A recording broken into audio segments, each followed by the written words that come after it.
Greetings and salutation everyone.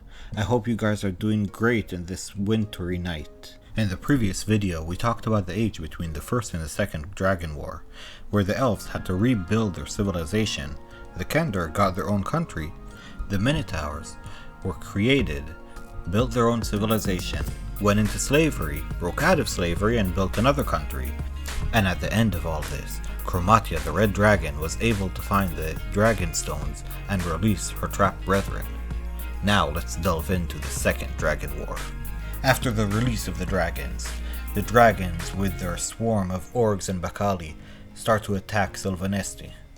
They rumble through the countryside, nothing is stopping them. The only reason why they do not conquer the entire elven civilization is thanks to the three brother mages, that throughout the years they became extremely powerful in magical ability. Together they were able to hold back the advance of the dragon army, but slowly they too were pushed back. And after a year or so, all what remains from the forest of Sylvanesti was the city Sylvanos, and that was protected by a magical dome created by the three brothers. Sadly, from the metallic dragons, only Auricon, the mighty Gaul dragon, is old enough and large enough to actually fight the dragons. The remainder of the dragons are all very young and they cannot participate in the war, so Auricon orders them to hide. Deathfriar, a mighty red dragon, locates the grotto where the good dragons are hiding, and he ambushes them, killing many. The remainder of the metallic dragons flee and try to preserve their own race. In the elven city of Sylvanos, the three mages come up with an idea to trap the chromatic dragons and help them tilt the tide of war.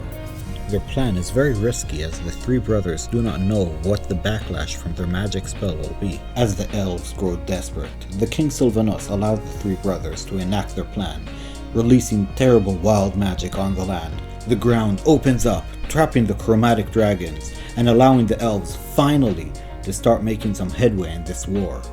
With the dragons gone, the orgs and the Bacali had no chance, and the elves slaughtered them all and took back their lands. Sadly, by the time the war ends, the mighty golden dragon Auricon is dead, but thankfully so is Chromatia, the mighty red dragon, as well. The elves were so devastated by the destructive force of the magical spell that the three brothers had to run for their lives and not be killed by their brethren. Well guys, thank you for listening. I hope you enjoyed this video about the Second Dragon War, and I'm going to see you in the next one. Have a great day.